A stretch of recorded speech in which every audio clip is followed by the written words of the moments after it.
도널드 트럼프 미국 대통령이 세계보건기구 WHO에 최후 통첩으로 보냈던 7가지 요구사항이 공개되었습니다. 도널드 트럼프는 지난 5월 테워드로스 WHO 사무총장에게 미국의 7가지 요구사항을 받아들이지 않는다면 WHO에 대한 미국의 자금 지원을 모두 끊겠다 장담했습니다. 그리고 이 요구사항은 당시 WHO 회원국이었던 140여 개국이 지지했던 사항으로 사실상 대부분의 국가들의 의지라고 봐도 무방했었는데요. 한동안 기밀로 붙여지던 이 7가지 요구사항이 이번에 미국의 뉴욕타임즈에 의해 세상에 공개된 것이죠. 우선 트럼프 대통령은 테워드로스 총장에게 WHO가 코로나19에 대해 어떠한 초기 대응을 했는지 회원국들에게 투명한 공개를 할 것을 요청했습니다. 그리고 각 국가들이 WHO에 기여하는 정도와 비례하는 규모로 WHO 구성원을 선발하라는 등 미국의 영향력을 키우려는 의도가 보이는 요청들이 있었죠. 그런데 이외에 가장 핵심적인 조항이 있었습니다. WHO가 직접 나서서 바이러스 초기 확산 당시 중국이 갖고 있던 코로나19 바이러스 샘플을 다른 모든 국가들에게 공유할 것을 요청하라는 항목이었는데요. 이 과정에서 의사나 언론에 대한 검열은 일절 없어야 한다는 조건도 있어 눈에 띕니다. 전문가들은 이 조항이 최후 통첩의 핀포인트라 얘기합니다. 그동안 테워드로스 총장은 중국을 비판함으로 썼는 것이 아무것도 없다는 입장을 늘 유지해왔었는데요. 이러한 그의 모습은 중립적인 위치를 고수하는 것처럼 보이기도 했지만 실상은 중국을 감싸고 돌며 보호하는 것이나 마찬가지였죠. 그래서 트럼프 대통령은 이 부분을 명확하게 하고자 했던 것입니다. 중국이 정말로 코로나19에 대한 책임 소재가 없다면 중국은 얼마든지 인류를 구하기 위한 코로나19 바이러스의 샘플을 공개할 수 있을 것이기 때문이죠. WHO 역시 만약 그들이 진정으로 중국 편향적인 입장을 취하는 기관이 아니라면 중국 이외의 모든 국가들이 의심하고 있는 중국의 의료인 언론 통제에 대한 자제 권고 역시 할 수 있었을 것입니다. 하지만 이로부터 약 2달이 지난 7월 트럼프 대통령은 공식적으로 미국의 WHO 탈퇴 문서를 제출하였습니다. 테워드로스 WHO 총장이 끝끝내 미국의 요구사항을 거부했기 때문이죠. 이는 곧 WHO가 중국과의 커넥션이 있다는 사실을 인정한 것이나 마찬가지라 받아들여지고 있는 상황입니다. 그리고 현 시점 중국은 역사상 그 어느 시기보다도 세계인들의 원망을 한몸에 받고 있는 상황입니다. 미국의 여론조사기관 퓨 리서치 센터는 지난 6월에서 8월 동안 한국과 미국, 캐나다, 프랑스, 독일 등 14개국의 성인들을 대상으로 설문조사를 진행했습니다. 이 조사 결과에 따르면 대상자 중 17은 중국이 싫다는 대답을 했다고 하는데요. 우리에게는 당연하다고 느껴지는 결과이겠지만 사실 이것은 굉장히 놀라운 결과입니다. 미국의 도널드 트럼프 대통령은 지난 4년간 아메리카 퍼스트를 외치며 강력한 자국 우선주의 정책을 펼쳤습니다. 즉, 다른 나라들은 모두 뒷전에 두고 오직 미국만의 이익을 챙기겠다는 것이었는데요. 이는 당연히 다른 국가들의 반발을 불러일으키기 마련이죠. 그래서 지난 4년 동안 가장 많은 이미지 훼손이 있을 거라 여겨졌던 국가는 다름 아닌 미국이었던 것입니다. 그런데 중국은 이러한 미국을 제치고 압도적인 비호감도 1위를 차지한 것인데요. 이에 대한 전문가들의 분석은 다음과 같습니다. 중국이 글로벌 팬데믹이 터진 가운데 글로벌 리더를 한답셈 치고 선심을 베푼 것은 사실입니다. 그런데 그것이 겉모습에 불과했던 것이 대부분이고 무엇보다 그들은 결정적인 순간에는 여러 나라와의 마찰만을 증가시켰을 뿐이었죠. 지난 6월 시작된 중국과 인도의 국경 분쟁은 지금까지도 이어져 인도에서는 중국 불매운동이 지속되고 있습니다. 또한 캐나다와 호주가 코로나19 중국 기원서를 주장한다는 이유로 그들 국가에는 수입 제한 조치 등의 무역 보복을 감행했습니다. 홍콩 보안법 문제로 인하여 영국과 관계 있는 모든 국가들과의 사이도 나빠졌죠. 심지어 지난 4월에는 중국이 그동안 1대1로의 일환으로 상당한 자금을 투입하여 노력을 기울이던 아프리카와의 관계도 나빠지는 사건이 벌어졌습니다. 아프리카인이 다수 거주하는 광저우에서 흑인이 집주인으로부터 쫓겨난다든지 맥도날드 등의 상점에서 흑인이라는 이유로 입장을 거부한다든지 각종 인종차별의 사례가 중국에서 발생하자 주중 아프리카 대사들이 앞다퉈 중국 공산당에 항의하는 일이 벌어졌습니다. 더군다나 요즘 중국의 외교관이나 언론인들은 이러한 자신들의 과오는 전혀 되돌아보지 않고 툭하면 중국은 가만히 있지 않을 것, 너희는 막대한 대가를 치를 것 이라는 등의 말을 입에 달고 다니는데요. 이렇게 오만한 국가를 좋아할 국가는 지구상의 어떤 땅에도 존재하지 않겠죠. 그리고 이러한 중국의 행실에 대하여 보니 글레이저 미 국제전략문제연구소 아시아 담당 선임연구원은 중국은 국내에서의 정치적 안정성과 정당성을 최우선으로 여기기 때문이라 분석합니다. 중국 공산당은 최근 한국전쟁에 대한 항미원조 주장에 대해서도 입장을 밝혔듯이 자신들은 외국의 침략자들에게 당하던 중국 땅을 인민들로부터 지켜냈다는 내러티브를 갖고 있습니다. 그 후 고난의 시기가 있긴 했지만 중국은 공산당의 영도 아래 있었기에 현재는 세계의 중심에 우뚝 설 수 있었다는 사상을 세뇌하죠. 그런데 이런 중국이 다른 국가들에게 약한 모습을 보이면 중국 인민들의 내부 결속이 해이해질 수도 있다는 판단을 갖고 있습니다. 그래서 어려운 국가에게는 아량을 베풀지만 중국에 대항하는 국가는 철저히 응징한다 라는 강경 노선을 유지할 수밖에 없는 것입니다. 즉 중국은 아무리 노력해도 결국 공산당의 집권 유지가 지상 제일 목표이기 때문에 미국을 제친 세계 1위 국가가 되는 것은 절대 불가능하다는 해석입니다. 혼자 병들어가고 있는 여러 부위가 썩어가며 결국 갈기갈기 찢어질 운명이라는 결론이죠. 실제로 중국은 요즘 자신들에 대한 여론이 너무 악화되자 이것에 호소하는 입장문까지 밝히고 있는 상황입니다. 지난 29일 중국의 관영 매체 글로벌 타임스에서는 서방 국가들은 자신들의 코로나 백신 진척 상황은 과장하면서 중국의 성과에 대해서는 악랄한 여론전을 펼친다 라는 논평을 기고했습니다. 중국은 이미 3상에 이른 백신 후보가 5개에 이르며 완벽한 백신이 개발되면 이를 세계의 공공재로 만들 계획인데 서방 국가들은 자신들이 백신을 독점하고 싶은 욕구에 중국의 백신을 매장시키려 한다 호소하고 있죠. 이것에 더해 코로나19는 중국 유래가 아니라는 논문까지 끊임없이 제출하고 있는 상황입니다. 지난 29일 의학저널 랜싯에서 공개된 자료에 따르면 중국 과학원 연구팀이 코로나19의 유전체 서열을 활용하여 코로나19 바이러스 변이 과정을 역추적한 결과 인도 혹은 방글라데시가 최초 감염원일 것이라는 주장을 했죠. 이외에도 우한시 위생건강위원회 측에서는 브라질산 냉동 소고기와 베트남산 냉동 생선 외부 포장재에서 코로나19 바이러스가 검출됐다는 사실을 발표하며 브라질 혹은 베트남이 코로나19의 최초 발원지일 것이라는 주장을 하고 나섰습니다. 아무래도 중국을 제외한 모든 지역에 대한 코로나 발원설을 주장할 셈인 것 같은데요. 이 정도로 코로나19가 자신들의 것이 아니라고 주장하는 것에 필사적인 중국이 반대로 필사적으로 자신들의 것으로 만들려는 것도 있습니다. 중국의 환구시보에서는 지난 29일 중국의 김치가 국제표준이 되었다. 종조국인 한국의 굴욕이라는 기사를 공개했습니다. 이 기사에 따르면 중국이 주도한 김치 산업의 6개 식품 국제표준이 제정되어 ISO의 인가를 얻었다 하는데요. 중국은 ISO의 상위 위사국으로 지난해 6월 8일 중국 김치에 대한 표준안을 제출하였고 그것이 이번에 공식적으로 채택된 것이라 하죠. 그러면서 한국시보는 이것이 가지는 의미는 중국의 김치 산업이 이제 국제 김치 시장에서의 기준이 된 것이라며 김치 종주국 한국에게 굴욕이 아닐 수 없다 라는 조롱을 덧붙이기도 했습니다. 그래서 이 소식을 들은 한국의 네티즌들은 하다 김치도 빼앗으려 드냐며 분노를 금치 못하였죠. 그런데 이것은 사실이 아닌 것으로 밝혀졌습니다. 오히려 제대로 알지도 못하던 중국의 관영 환구시보가 역대급 뻘짓을 한 것으로 탄론하고 말았는데요. 우선 이번에 중국이 ISO에서 국제표준화시킨 것은 김치가 아닌 파오차이라는 중국식 절임 채소입니다. 그리고 김치는 이미 2001년 UN 국제식품규격위원회에서 한국의 김치가 국제표준으로 제정된 바가 있습니다.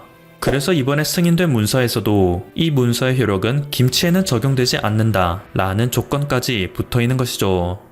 그렇다면 환구시보는 대체 무슨 근거로 중국이 한국의 김치를 빼앗았다고 당당하게 주장한 것일까요? 사실 이 기사는 환구시보에서 직접 작성한 기사가 아닙니다. 중국의 펑원셔츠라는 커뮤니티는 전문가는 물론이고 일반 개인도 직접 글을 쓸 수 있는데요. 이곳에 아무런 전문성도 없는 장자오동이라는 개인이 한국의 김치를 중국이 빼앗아냈다며 쓴 잡글을 한 국가의 관영 매체라는 환구시보가 자신의 공식 매체에 공유를 한 것입니다. 또한 국내의 한 매체에서는 지난 2017년 한국이 소비하는 김치 중 수입의 비중은 35%이며 그중 99%가 중국산이라는 것을 언급하며 김치 종주국의 굴욕이라는 기사를 낸 적이 있었는데요. 환구시보는 이 기사의 제목을 끌고 와 어그로를 끈 것입니다. 그들이 주장하기로 일개 소국에 불과한 나라의 음식 하나를 빼앗기 위해서 말이죠. 지난 2017년 환구시보는 한국의 사드 배치를 비난하며 한국이 김치를 먹더니 멍청해졌나 라는 기사를 낸 적이 있습니다. 이때 주중 한국 대사관은 이에 공식적으로 항의하는 문서를 중국 공산당에 제출하기까지 했었는데요. 아무래도 김치에는 중국인 특성으로 그런 효능이 있는 것 같긴 합니다. 환구시보는 이를 직접 겪어 후기를 말한 것에 불과했네요. 지금까지 퍼플튜브였습니다. 여러분의 구독과 좋아요 그리고 알림 설정은 콘텐츠 제작에 큰 힘이 됩니다. 감사합니다. 미국이 중국을 강도 높게 압박하자 일본이 이를 하나둘 따라하기 시작했습니다. 결국 중국이 일본을 향해서 분노를 터뜨리고 있습니다. 과연 두 나라 사이에 무슨 일이 벌어지고 있는 걸까요?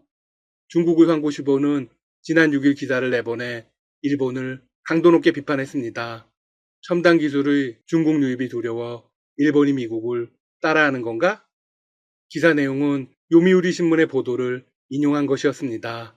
요미우리의 보도에 따르면 일본 정부는 내년 2021년부터 중국 유학생에 대한 비자 심사를 엄격하게 강화하기로 했습니다.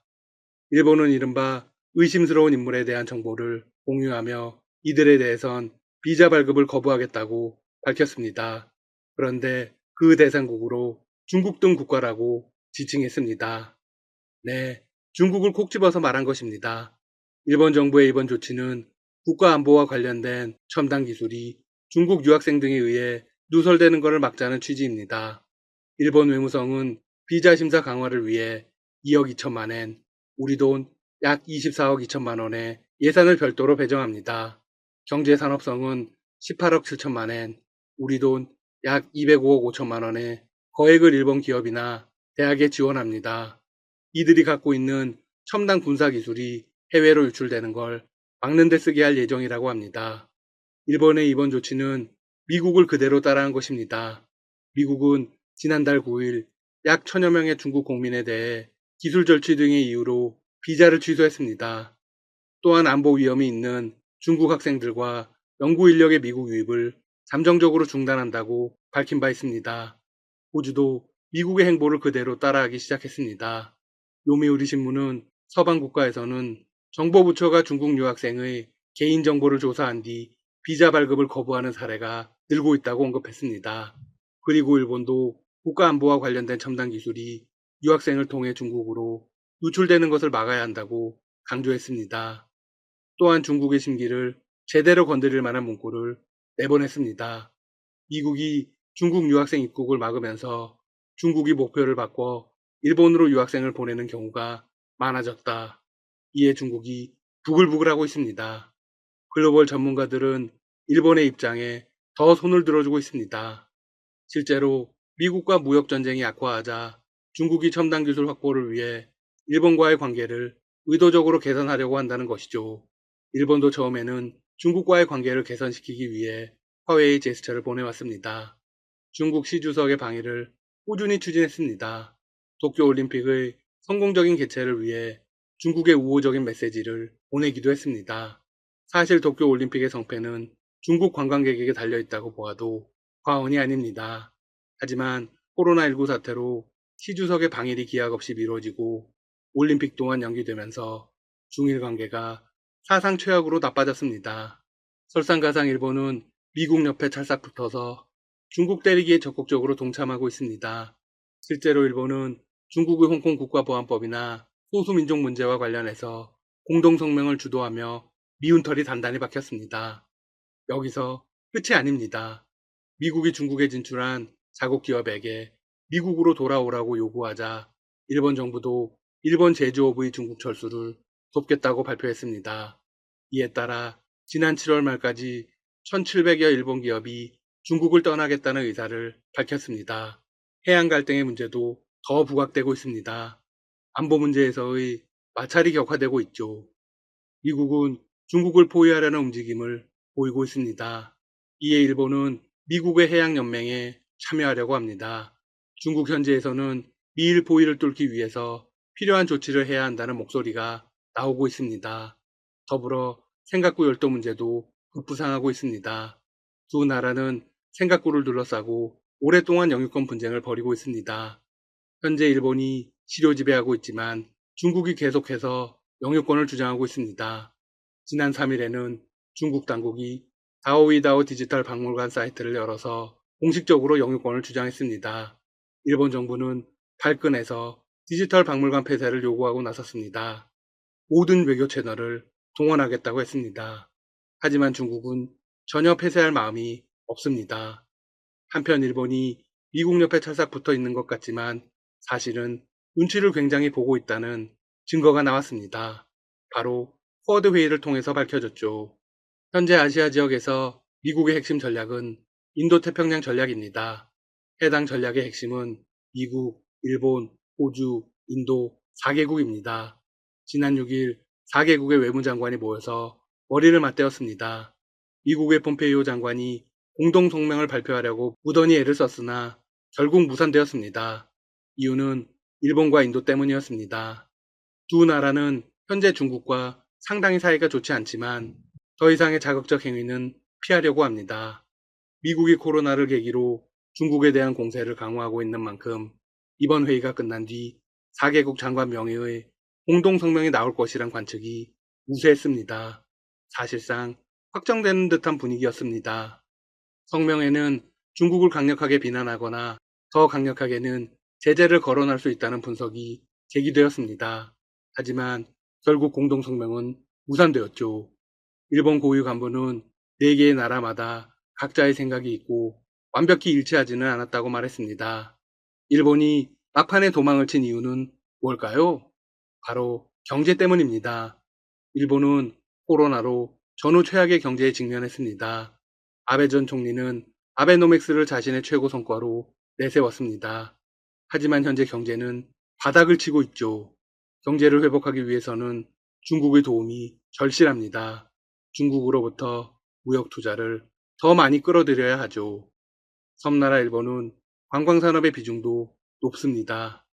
일본을 찾는 외국인 1위는 중국인입니다.